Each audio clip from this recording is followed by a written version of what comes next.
So this week I want to do some pop art in the style of Keith Haring. Keith Haring is from Pennsylvania. His father was an engineer and a cartoonist. So Keith Haring got a lot of his inspiration from spending time with his dad and doing work with him. When he was old enough, he moved to New York to study painting at the School of Visual Arts in New York. After a while, he found out that he was sick with an autoimmune disease, and at that time, the doctors weren't able to cure it, and he knew that he would die.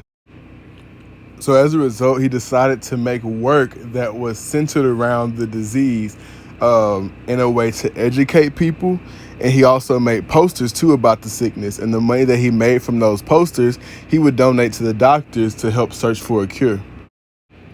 So you could say that Keith Haring's art was based on social issues.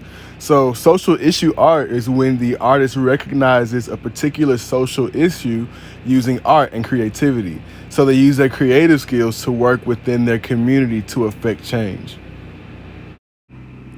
So there are a lot of other artists too that do this style of art.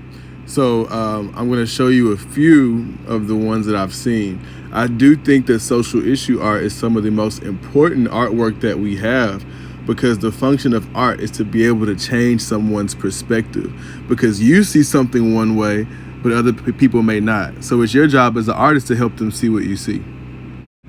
So now that we know a little more about Keith Haring and his style, I want to challenge you guys to make your own social issues artwork in the style of Keith Haring. And what I mean by that is copying the way he outlined or the way he drew the figures, and even some of the color choices that he may have had too. The bright reds and yellows, any bright color is a signature Keith Haring color palette. So step one, you want to start by drawing a stick figure. Step two, you want to outline the stick figure and then round out the corners like the elbows and the knees. Step three, you want to erase all the drawing that you did for the stick figure, and you'll just have that rounded outline that you did. And then finally, you want to color, or you can paint however you want, your person. And try to use similar colors as Keith Haring's color palette. So remember, Keith Haring used a lot of bright colors like the yellows and the reds, the blues, the oranges, a lot of bright colors.